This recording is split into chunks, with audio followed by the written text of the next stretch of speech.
I'm not gonna lie. I do not understand this team. I have no idea what's going on. In fact, at this point in time, it might just be easier for me to pick up quantum mechanics. Wow. You have to get up, do what they do. But that was insane. Let's not get ahead of ourselves. Come on! I make go records, baby. I'm liking this. Hello and welcome to Hawks Recap. My name is Clay. Thank you for tuning in. Blackhawks playing their 28th game of the season tonight in Boston. And as we all expected, they win! Yes, that's right. Wait, what? So let me get this straight. The Blackhawks, coming off of 3 straight losses, go into Boston, where the Bruins have not lost in regulation this year. They've been absolutely outstanding at home. And the Bruins are in an 8-game winning streak, and the Blackhawks beat them? What? I just do not understand this team. But I'm not complaining tonight. Now, the Hawks had some good news coming into this game, something they didn't have their previous 3 games in which they lost. Dylan Strome back in the lineup after missing a couple games due to concussion symptoms. So that was obviously great news, and he would make an immediate impact in this game. But Blackhawks still without Duncan Keith, still without Andrew Shaw, still without Drake Caggiula. I mean, this was still going to be a tough task, even if all those guys were in the lineup. And without those guys, this was... You feared the worst, really, coming into this game. And you could tell right off the bat, just the Bruins just looked like they were on another level.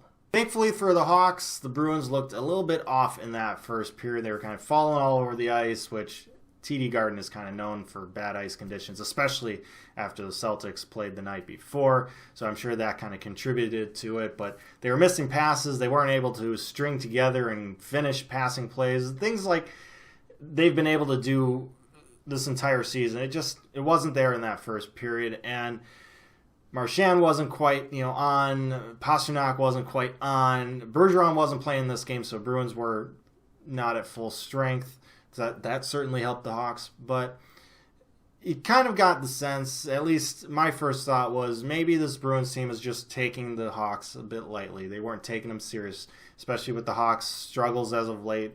3 straight losses, where they are in the standings.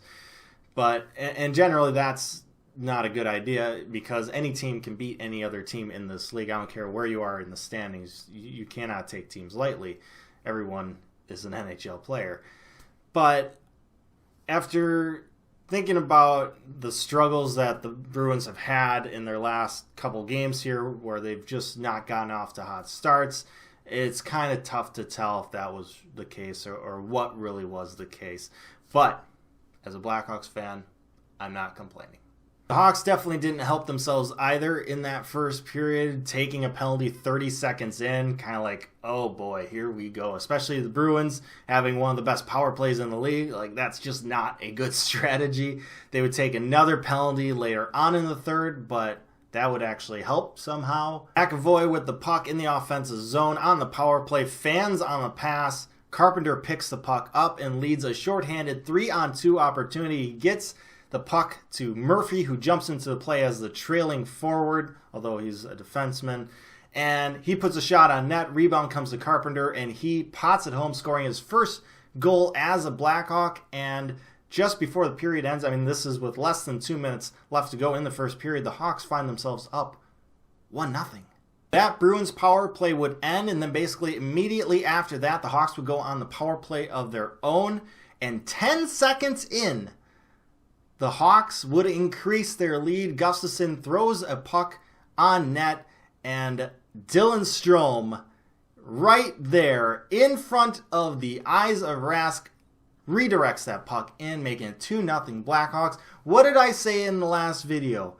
Get some net front presence in that power play. I said Dylan Strome and Andrew Shaw were great at that, and guess who it is? Dylan Strome, right there, doing that thing.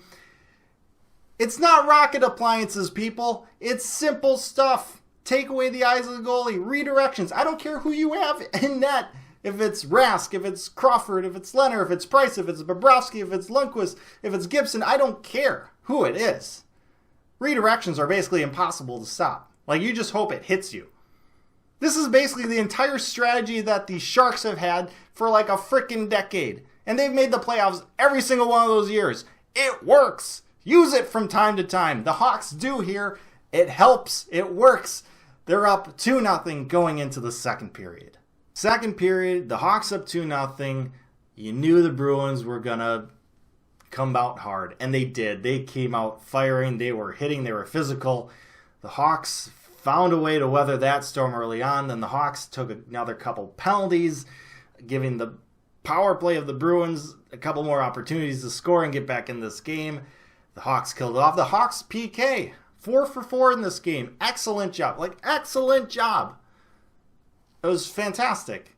The Hawks weathered the storm in the second period and go into the third period up 2-0 over the big, bad Bruins. But it's not all sunshine and roses. No, because as we heard about 1 billion times in this game, the Bruins are a third period team. They're all about the comebacks as of late. In fact, when trailing going into the third period, they have a winning record.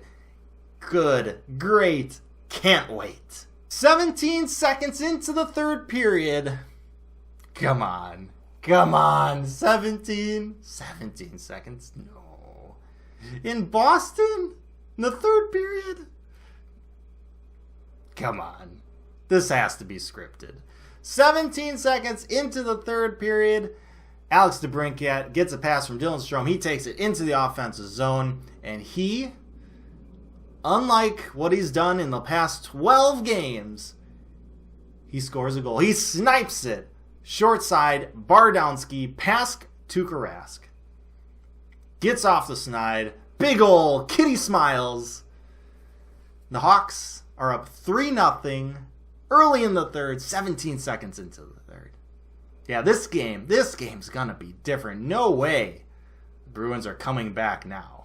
About a minute and a half after that, the arena would finally awaken because the Bruins would finally get on the board with a fourth line goal. David Backes would come into the zone, throw the puck on net. Huge freaking rebound by Leonard right into the slot, right into Nordstrom's stick, and Nordstrom would score like A2 Nordstrom. But it's all right. It's one goal. Hawks are still up 3-1. And really, after that, Hawks were fine. They were doing all right. They were weathering the storm. Bruins were coming hard, but the Hawks were handling it. Yes, they were a little sloppy in their own zone at times. They could have gotten the puck out of their own zone a little bit better. But for the most part, they were fine. Things were going well. Everything was fine. 9 minutes left. Hawks, being physical, Zach Smith lays a big hit on Pasternak. Gets into a fight, lasts like 2 seconds, mostly because it just came off shoulder injury, so that was just a bad idea to fight in general. It just basically went down right away.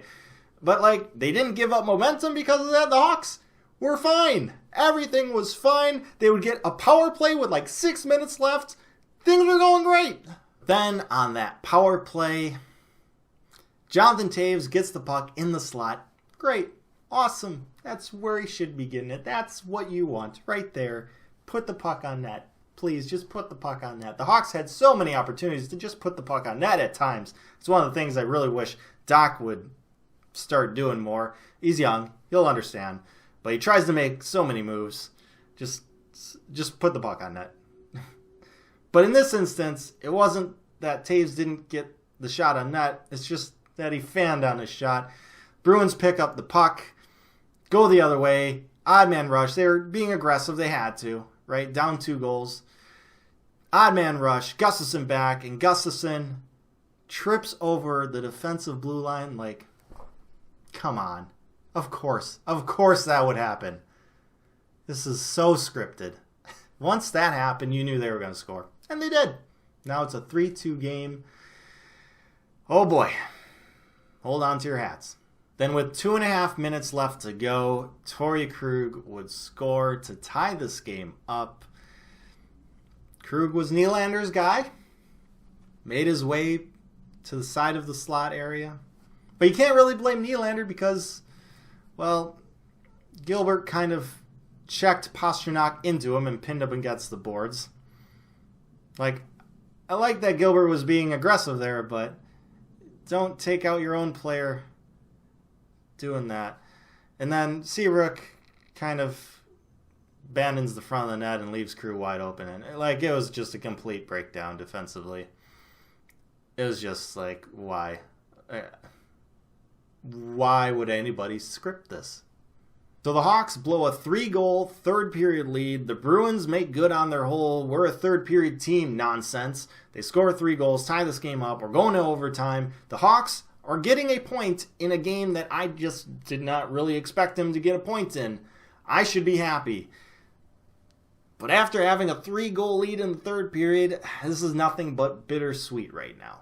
Thankfully, 54 seconds into overtime. First shift still. That's a long first shift.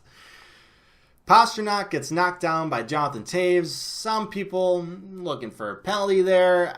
I don't really see it. I think Pastrnak just kind of gets knocked down by Toews. Pastrnak maybe trying to sell it a little bit, but it's overtime. Like, you really shouldn't be calling a lot of penalties. Like, it needs to be egregious, and that wasn't really egregious. Do their skates touch? Maybe you tripped over Jonathan Toews' skate? Maybe, but there's a lot of body contact. Like, that kind of just happens. You got to look at the whole picture there.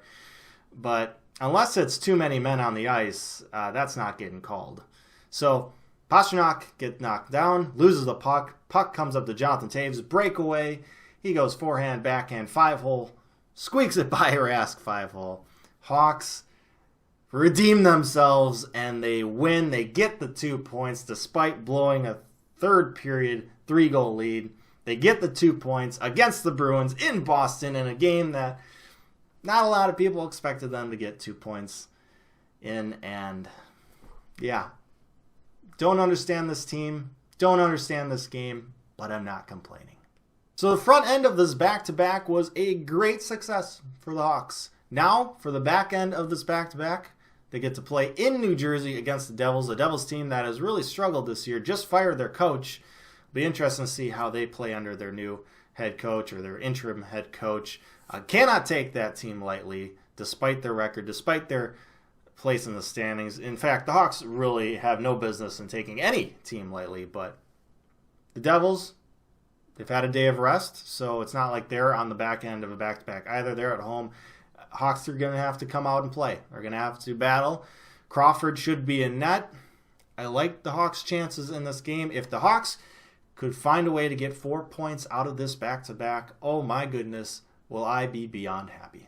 So with that said, thank you so much for watching this episode of Hawks Recap. I really hope you enjoyed it. Let me know your thoughts down in the comments section below. Like, share, and subscribe. I appreciate that as always. Heads up on the next 2 games, Friday night and then also Sunday night against the Coyotes. I have beer league games like basically right after each of those Blackhawk games, so these Hawks Recap videos are going to come a bit late for both those games, the next 2 games here.